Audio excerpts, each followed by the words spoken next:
I'm cautiously optimistic we will know on caucus night who won. All eyes are on Iowa for the first caucus of the 2024 presidential election, followed by the New Hampshire primary, which will be at the end of the month. So what's the difference between a primary and a caucus? Primaries are typically conducted like regular elections. That means, especially in states with looser rules about mail ballots or widely available early voting, there's lots of opportunity to cast your ballot. Caucuses, on the other hand, are meetings hosted by an individual political party, held at specific dates and times. You have to show up in person at a specific time. In this case, 7 o'clock at night on a Monday night, a holiday, in Iowa on what is going to be a frigid cold night, and if you're not there on time, you don't get in. Over the years, caucuses have become less popular. Democrats argue it's undemocratic and leaves out voters who rely on absentee options. It's another reason why in Nevada, which has historically held caucuses, there's now a state-run primary. Republicans, they're not as concerned with this. They want to keep the tradition of a lot of these caucuses in place, especially in Iowa, under these old rules and preserving what they see as an important political tradition, even at the expense of access to the process for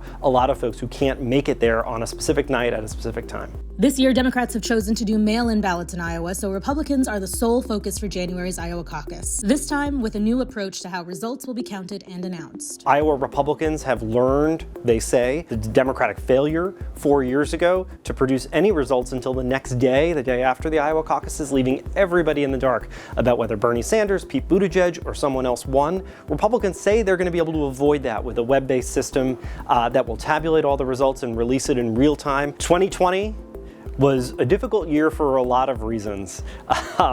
And when we all looked back in March and April as the world shut down to what could have gone wrong, the Iowa caucuses were often pointed as sort of the first sign that things were going awry with this year.